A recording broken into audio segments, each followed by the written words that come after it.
부활절 40일 프로젝트 37번째 시간입니다.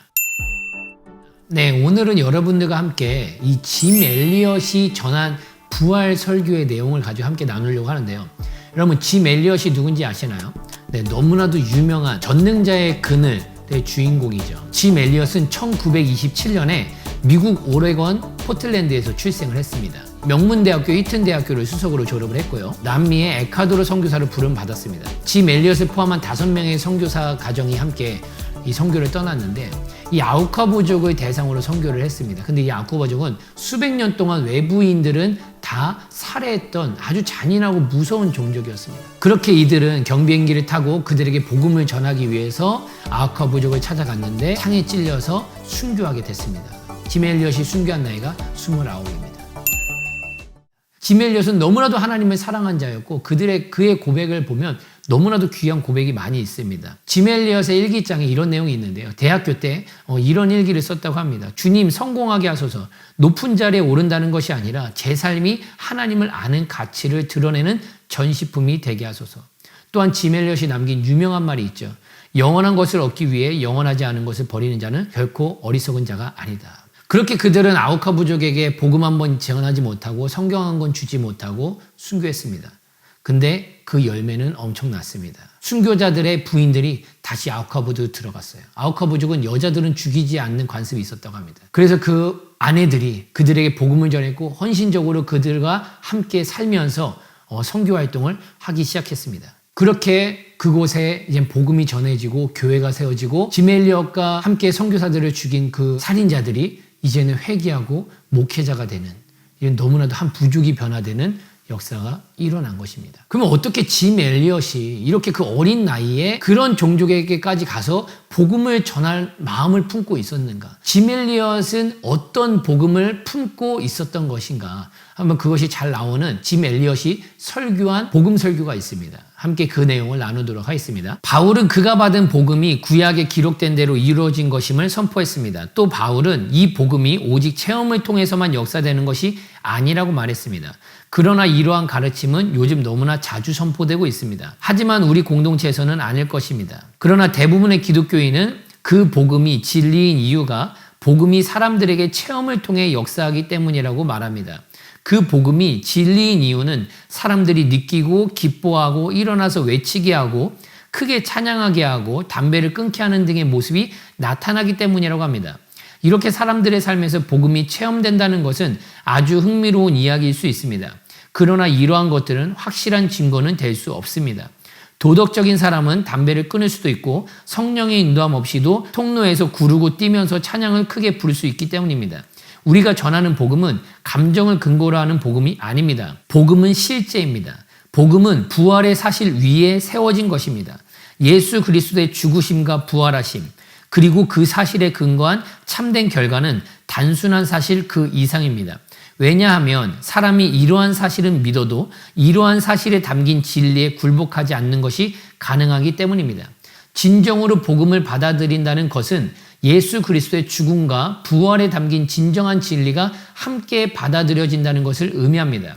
고린도후서 5장 14절을 예로 들면 예수님께서 죽으실 때 우리는 모두 죽은 것입니다.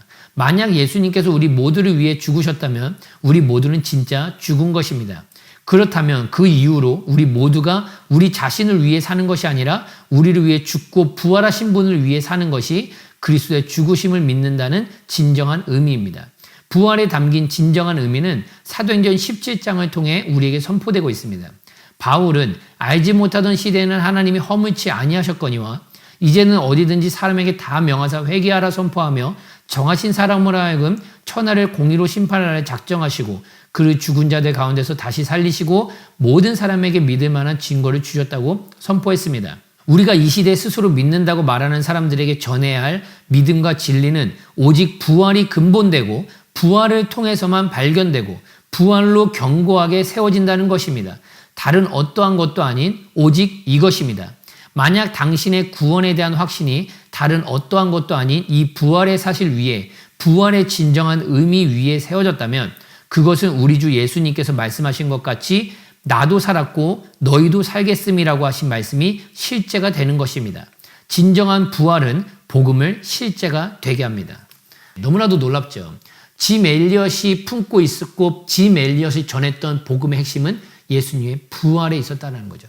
복음이 실제인 이유, 복음이 정말 우리를 구원시키고 우리를 변화시키고 우리에게 놀라운 천국의 삶을 주는 정말 복음이 살아 숨쉬는 생명이고 실제인 이유, 사람을 변화시키는 실제인 이유는 그 근원은 부활에 있다는 겁니다. 여러분, 모래 위에 지은 집과 반석 위에 지은 집, 성경에도 그런 비유가 나오죠. 마치 모래 위에 지은 집은 이 신앙을 내가 경험한 거, 내 감정 위에 올려놓는 겁니다. 이 대표적인 게 제자들이었어요. 제자들이 부활하신 예수님을 만나기 전까지 그들의 신앙과 믿음은 그들의 체험에 있었고 그들의 지식에 있었고 그들의 감정에 있었습니다. 그러니까 그들이 경험한 거, 체험한 거, 기적을 경험했죠. 예수님께 말씀을 들었죠. 예수님과 함께하면서 마음이 뜨거웠죠. 여러 가지를 경험했습니다. 이거 위에 예수님을 믿는 신앙을 올려놨는데 십자가 죽음 앞에서 다 무너진 거예요. 근데 부활하신 예수님 만났습니다. 부활의 증거 위에 예수님이 나의 주인이라는 이 신앙을 딱 올려놨을 때 제자들은 흔들리지 않았어요. 여러분, 우리도 마찬가지입니다. 내가 경험한 거, 체험한 거 너무나도 큰 은혜죠. 하나님이 주신 선물 맞습니다. 근데 그것이 우리의 믿음의 반석은 아니라는 겁니다. 우리의 믿음의 반석은 내 감정에 있는 것도 아니고 내 체험에 있는 것도 아니고 믿음의 반석은 오직 예수님의 부활에 있는 줄 믿습니다.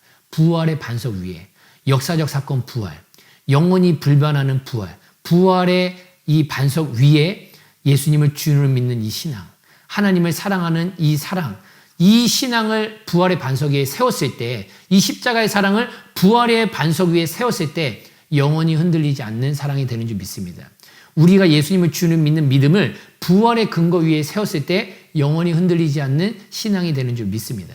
그렇게 우리의 신앙을 모래 위에 지은 집처럼 막 내가 은혜 받고 체험받고 이런 것들이 또다시 파도가 몰아치면 쓸려져 가고 또다시 내가 체험하고 내가 은혜 받은 걸로 싸우고 또 파도가 오면 쓸려져 가는 이런 모래 위에 지은 집이 아니라 부활의 반석 위에 어떤 비바람이 쳐도 무너지지 않는. 그래서 예수님이 나의 주인이라고 우리가 고백할 수 있는 이유도 다름이 아니라 예수님이 부활하셨기 때문에 그분은 오늘도 내일도 변함없이 나의 주인인 줄 믿습니다.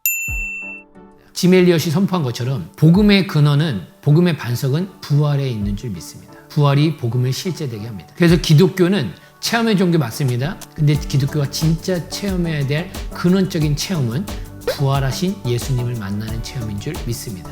오늘 짐 엘리엇의 이 부활 설교를 우리가 기억하면서 오늘도 부활의 주님과 함께 승리하는 하루 되길 바라겠습니다. 감사합니다.